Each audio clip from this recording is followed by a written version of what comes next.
नमस्कार, मैं हूं आपके साथ नम्रता और मेरे साथ है मेरे सहयोगी रोहित पांडे।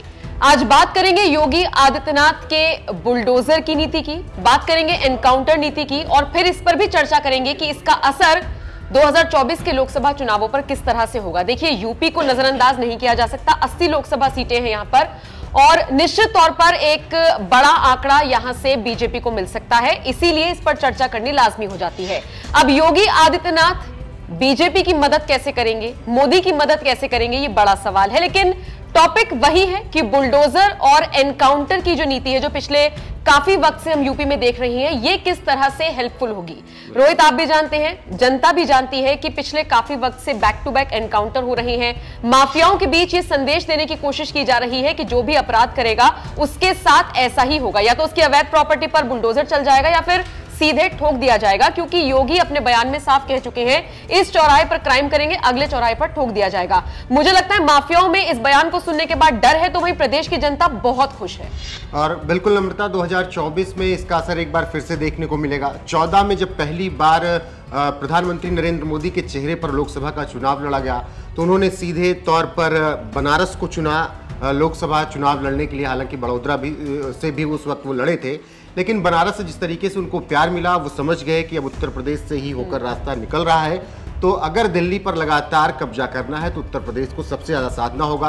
और कहा भी जाता है राजनीति में कि अगर आपको दिल्ली की गद्दी पानी है तो उत्तर प्रदेश के चरणों से होकर गुजरना पड़ेगा।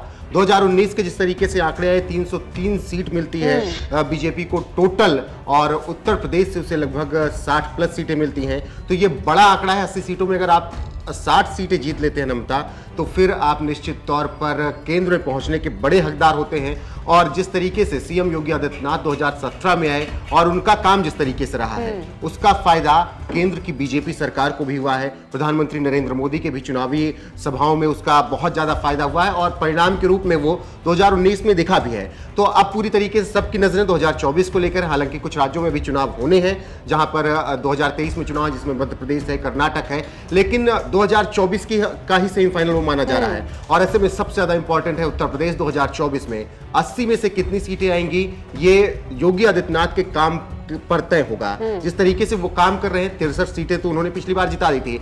सपा को लगभग 10 सीटें मिल गई थी, बसपा को 10 सीटें मिली थी, सपा को 5 सीटें मिली थी, बाद में 2 सीटें उपचुनाव में हार गए, 3 के सांसद बचे। तो किस तरीके से मायावती और अखिलेश यादव सीएम योगी का सामना करेंगे 24 में, यह भी बड़ा सवाल होगा। फिलहाल तो आपने जैसे कहा कि एनकाउंटर नीति, बुलडोजर नीति जो है बाबा की, वो कारगर साबित हो रही है और 2024 में भी हो सकता है कि एक बड़े मार्जिन से जीत बीजेपी देखे। और 80 में से लगभग जो सर्वे दिखा रहे हैं अभी तो 70 प्लस सीटें दिखा रहे हैं। बिल्कुल। और देखिए, जो बुलडोजर नीति है, इसका अंदाजा आप इसी से लगा सकते हैं कि प्रदेश की जनता जिस तरह से खुश है। अभी रामनवमी पर जिस तरह से बंगाल में, गुजरात में शोभा यात्रा पर हमला हुआ, हिंसक झड़पें हुई, तो वहां की जनता ने भी साफ तौर पर कहना शुरू कर दिया कि हमें तो योगी जैसा मुख्यमंत्री चाहिए। ये दिखाता है कि सिर्फ जो फैन फॉलोइंग है योगी की, उनके काम की, ये सिर्फ यूपी तक सीमित नहीं है, बल्कि बाकी राज्यों में भी बढ़ रही है और इसका असर भी लोकसभा चुनावों में होगा।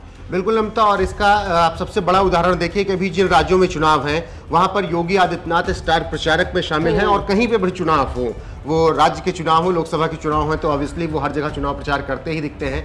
किसी राज्य का भी चुनाव होता है तो आप लगातार देखेंगे कि योगी आदित्यनाथ की सभाएं होती हैं। हमने गुजरात में देखा किस तरीके से उनकी बड़ी बड़ी सभाएं, मतलब जिस गांव में हम गए थे, वीरम गांव, जो सीट थी हार्दिक पटेल की, आप सोचिए कितनी मुश्किल हुई थी हमको वहां जाने में।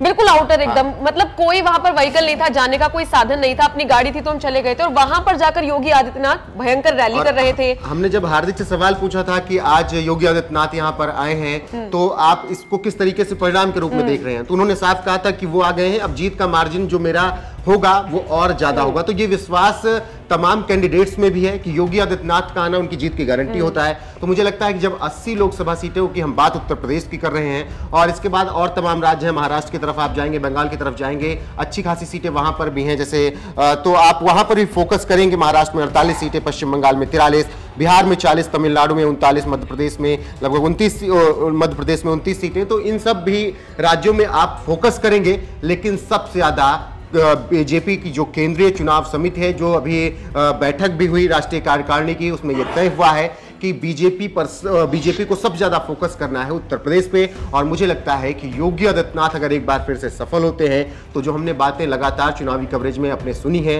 कि हमें प्रधानमंत्री के तौर पर भविष्य में उन्हें देखना है, आप ये डिमांड आगे और ज्यादा सुनेंगे प्रधानमंत्री नरेंद्र मोदी के बाद। और वो कहते भी है ना रोहित, जो भीड़ से अलग चलता है पहचान अपनी वही बनाता है।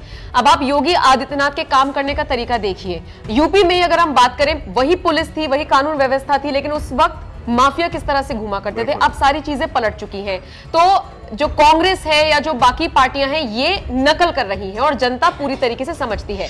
मध्य प्रदेश के भोपाल से जो खबर हमने अपने दर्शकों को बताई थी, एक बार मैं फिर से बताना चाहूंगी। कांग्रेस कार्यालय को भगवामय कर दिया गया।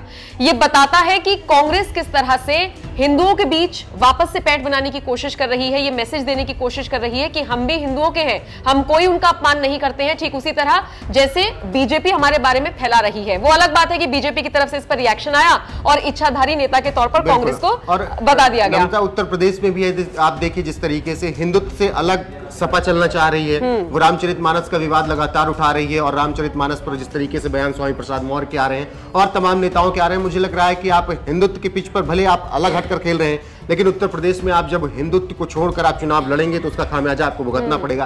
पहले से आपके 3 सांसद हैं, आगे शायद कितने होते हैं ये देखना होगा। दूसरी तरफ बसपा भी थोड़ा जीवित हो रही है। मायावती ने कहा है अभियान चलाना उन्होंने शुरू किया है कि गांव चलना है। तो अब देखते हैं उसका कितना इफेक्ट दिखता है और कितना प्रभाव बीजेपी सरकार पर इनके नेताओं का जो प्लान है उस बीजेपी पर कितना पड़ता है ये देखना होगा। क्योंकि मायावती और अखिलेश, अभी एक ताजा बयान भी आया, मायावती ने साफ कहा, अखिलेश पर फिर तंज कसा कि अगर गेस्ट हाउस कांड उस दिन ना हुआ होता तो हम आज भी साथ होते। बीच में वो आए थे साथ 2019 में, लेकिन फिर से गठबंधन उनका टूट जाता है। तो मुझे लगता है कि अब अलग अलग लड़ते हैं बीजेपी के सामने, तब तो जीतना बहुत मुश्किल है। आप अपनी 2-4 सीटें जीत जाएं वही बहुत बड़ी बात है, और फिर साथ आते हैं तो आप अलग अलग मुद्दों पर जाते हैं। कोई आप हिंदुत्व के मुद्दे से अलग हो रहा है, कोई हिंदुत्व के मुद्दे पर चलना चाह रहा है। ऐसा इसलिए हो रहा है रोहित क्योंकि ये लोग खुद भटके हुए हैं, कोई क्लैरिटी नहीं है किस मुद्दे पर लड़ना है। और होता है ना, हम किस नेता को चुनेंगे, हम किस अपने लीडर को चुनेंगे जो अच्छे से फैसला ले सके, कड़क फैसला ले सके। मोदी के केस में भी यही है, योगी के केस में भी यही है। जो है वो है डंके की चोट पर है, और यही वजह है कि जो विपक्ष है, बसपा, सपा, ये सारे भटके हुए हैं। बिल्कुल, अभी इनको पता नहीं किस लाइन पे चलना है। तो फिलहाल 2024 में योगी आदित्यनाथ जिस तरीके से प्लान बना रहे हैं उत्तर प्रदेश से बीजेपी को जिताने के लिए, उसमें 3 सबसे ज्यादा खास चीजें हैं। एक है एनकाउंटर, दूसरा बुलडोजर और तीसरा खुद बाबा है। और यही कहा जा रहा है कि 2024 में ये तीनों फैक्टर प्रधानमंत्री नरेंद्र मोदी के लिए बहुत ज्यादा फायदेमंद साबित होने वाले हैं। और 80 में से बीजेपी 70+ देख रही है। हालांकि बीजेपी के तो कई ऐसे बयान हैं कि वो 80 में से 80 जीतना चाहते हैं, लेकिन 70+ अभी सर्वे बता रहे हैं। मायावती और अखिलेश यादव किस तरीके से काट निकालेंगे ये देखना दिलचस्प होगा। फिलहाल अभी आपको क्या लगता है 2024 में आप प्रधानमंत्री बनते हुए किसे देखना चाहते हैं, और उत्तर प्रदेश से किसे बड़ी जीत मिलेगी, बीजेपी, सपा या फिर बसपा? कमेंट में अपनी राय में जरूर बताएं।